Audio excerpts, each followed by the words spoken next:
আল্লাহ রাব্বুল আলামিন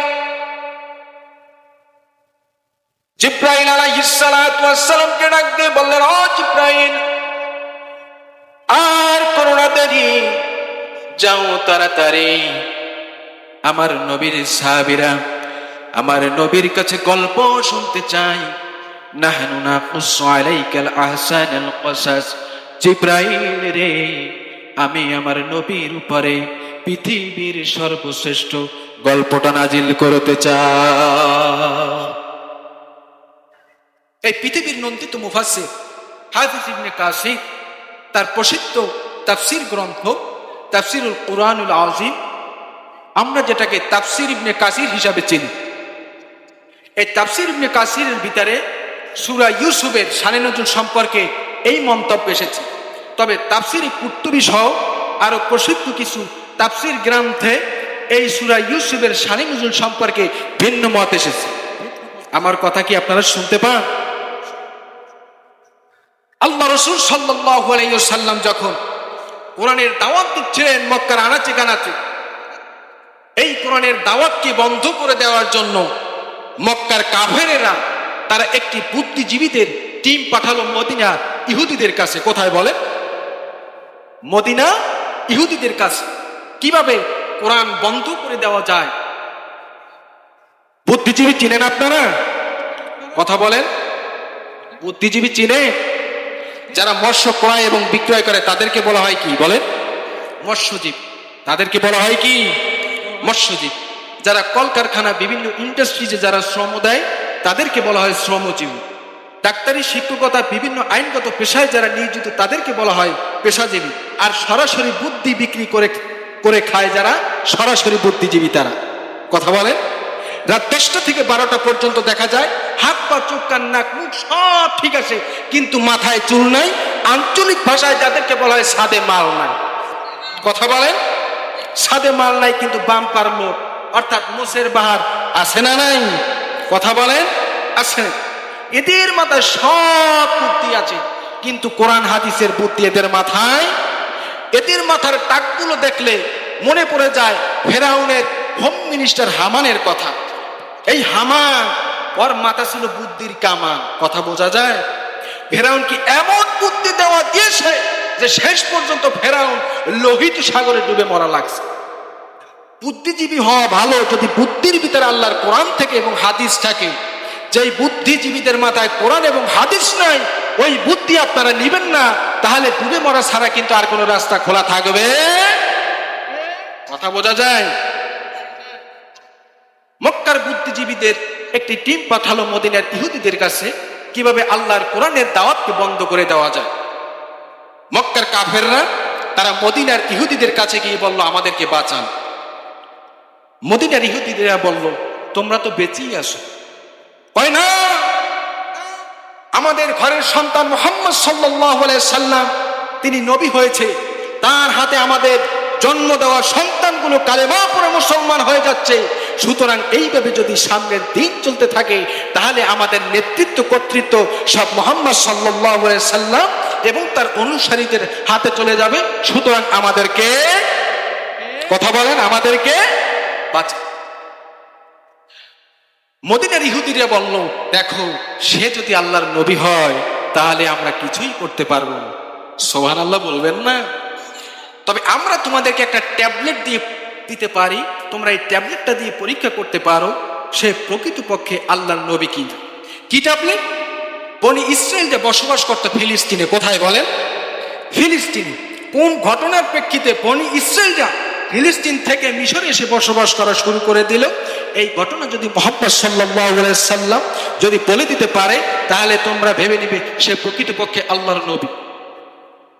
কথা বোঝা যায়? মক্কার কাফেররা বাগবাতুন টায়রা, আব্দুল্লাহর বেটা মুহাম্মদ কত নাম্বার নবী আজকে দেখিয়ে দেব। মক্কার গণ্যমান্য ব্যক্তিবর্গকে সবাইকে এক জায়গায় হাজির করলেন, আল্লাহ রসুলকেও খবর দিলেন। আল্লাহ রসুল সাল্লাল্লাহু আলাইহি সাল্লামের সাথে সাহাবীরাও পর্যন্ত আসলো। মক্কার কাফেররা আল্লাহ রসুল সাল্লাল্লাহু আলাইহি সাল্লামকে ডাক দিয়ে বললেন যে তুমি কি আল্লাহর নবী? আল্লাহ রসুল এক বাক্যে বললেন, লা শাক্কা ফীহি তাতে কোনো সন্দেহ নাই। জোরে বলুন আল্লাহু আকবার। আচ্ছা, তুমি যদি আল্লাহর নবী হও তাহলে একটা প্রশ্নের জবাব দিতে হবে। কি প্রশ্ন?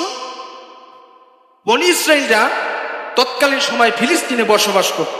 কোন ঘটনার প্রেক্ষিতে বনী ইসরাইলরা হিজরত করে ফিলিস্তিন থেকে মিশরে এসে বসবাস করা শুরু করে দিল? এই ঘটনা যদি তুমি বলতে পারো তাহলে আমরা ভেবে নিব যে তুমি প্রকৃতপক্ষে আল্লাহর নবী।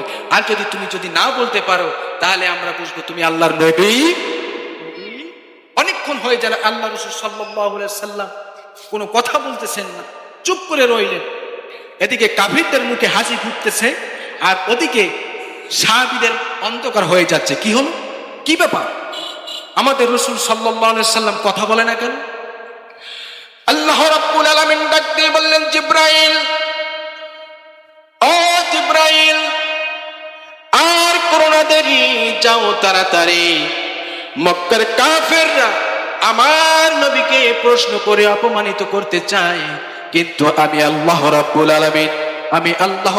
আলামিন আমার হাবিবের হয়ে এই প্রশ্নের উত্তরটা ওদেরকে দিতে চাই।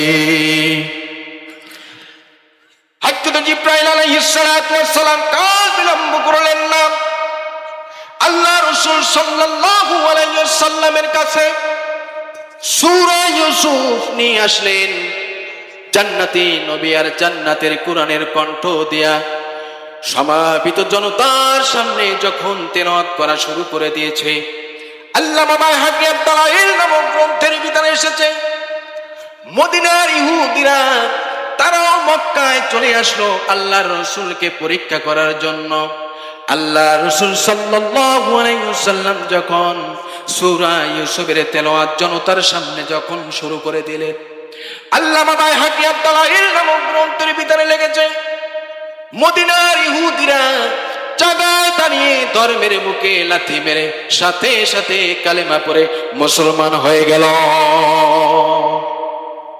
তাহলে আল্লাহ রাসূল সাল্লাল্লাহু আলাইহি ওয়াসাল্লাম তার সাহাবীদেরকে গল্প শোনাচ্ছেন অথবা মক্কার কাফেরদের প্রশ্নের জবাব দিতেছেন। আল্লাহ রাব্বুল আলামিন শুরু করলেন কি দিয়া, দেখেন।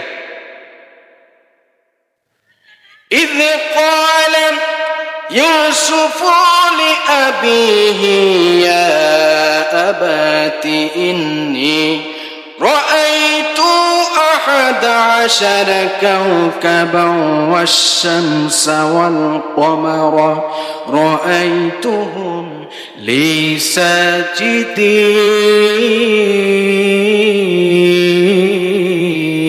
ساجدين. Oh my dear father, I did see 11 stars and the sun and the moon. বাবাকে আমি স্বপ্ন দেখেছি 11টি নক্ষত্র, চন্দ্র এবং সূর্য। রাআইতুহুম লিসাজিদিন, তারা আমাকে সেজদা করছে। আল্লাহু আকবার বললেন না? তারা আমাকে কি করছে? সেজদা করছে। এই কথা যখন ইউসুফ আলাইহিস সালাতু ওয়াস সালাম যখন বাবা ইয়াকুব আলাইহিস সালাতু ওয়াস সালামের সামনে যখন পেশ করলেন, তখন বাবা ইয়াকুব আলাইহিস সালাতু ওয়াস সালাম সর্বপ্রথম তার সন্তানকে কি বক্তব্য দিলেন, আল্লাহ রাব্বুল আলামিন সেই বক্তব্য কোট করে দিয়েছেন। জোরে বলুন না সুবহানাল্লাহ। আল্লাহর পয়গম্বর ইয়াকুব আলাইহিস সালাতু ওয়াস সালাম তার সন্তান ইউসুফ আলাইহিস সালাতু ওয়াস সালামকে সর্বপ্রথম বললেন, ক্বালা ইয়া বুনাইয়া লা তাকসুস